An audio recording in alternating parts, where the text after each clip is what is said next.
आज हमारा प्रश्न है दोनों संख्याओं का महासपा व लासपा क्रमशः 16 और 192 है। यदि दोनों में से एक संख्या 48 है तो दूसरी संख्या ज्ञात कीजिए। भाई हमें महासपा दे रखा, महासपा कितना दे रखा, महासपा है 16। लासपा कितना दे रखा, लासपा दे रखा हमें 192।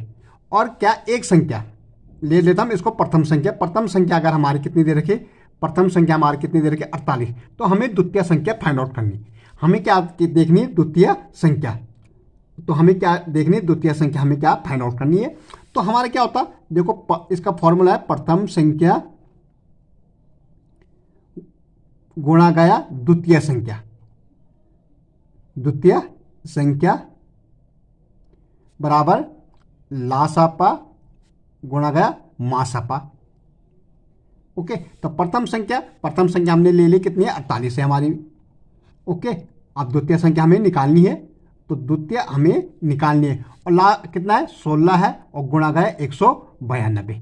या हमने लासपा पहले लिख दिया, मासपा या आपको यहाँ पे आएगा, यहाँ पे आएगा, ठीक है। या 192 गुणा गया 16। अब द्वितीय संख्या के लिए, अब द्वितीय संख्या निकालनी है तो क्या आ जाएगा, ये 48 कहाँ आ जाएगा, नीचे आ जाएगा भाई, भाग में आ जाएगा। 16 तिया 48। तो द्वितीय संख्या के लिए, द्वितीय संख्या क्या हो जाएगा 192/3। अब 3 छक्का 18, 1 बच रहा 12 और 3 चौको 12। तो द्वितीय संख्या कितनी हो गई हमारी, द्वितीय संख्या हमारी हो गई 64। कितनी हो गई, 64। ओके।